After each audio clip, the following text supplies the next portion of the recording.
হ্যাঁ, আমি দিবা। তোমরা সবাই তো জানো আমি একজন বাঙালি মেয়ে। আমার বাড়ি ওয়েস্ট বেঙ্গলে, কিন্তু আমার বিয়ে হয়েছে চণ্ডীগড়ে। এটা তো আজকে রবিবার, আমারও ছুটি, যেহেতু ওনারও ছুটি। তো ভাবছিলাম কি রান্না করা যায়।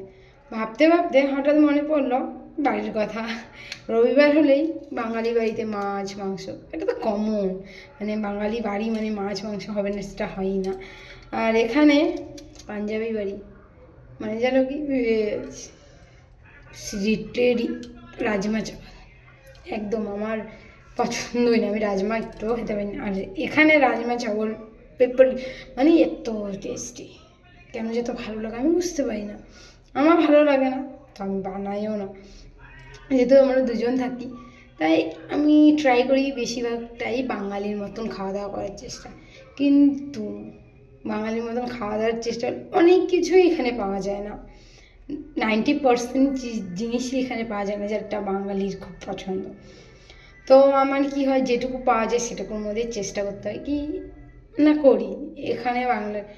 আর রইল মাছের কথা, লিটারেলি পুরো একটা এরিয়াতে একটা দোকান হবে, একটা যে কোনো একটা দোকান হবে, তাও খুব ভীষণ মানে ভীষণ দাম। আর যে কোনো এক দু ধরনের মাছই পাওয়া যায়। মানে নর্মালি বড় মাছ যেটা বরফের থেকে টিকে যায় সেরকম মাছ পাওয়া যায়, তাছাড়া নর্মালি অন্য কোনো মাছ পাওয়া যায় না। তো সেরকমভাবে খাওয়াও হয় না।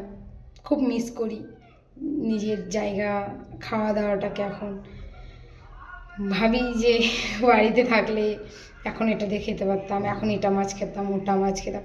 আর এখানে মাছ বলতে ওই রুই আর পাঙ্গাস মাছটাই ডিটেলি দুটোই, এই দুটোই কমন পাওয়া যায় বেশি। আর অন্য কিছু মাছ পাওয়া যায় না।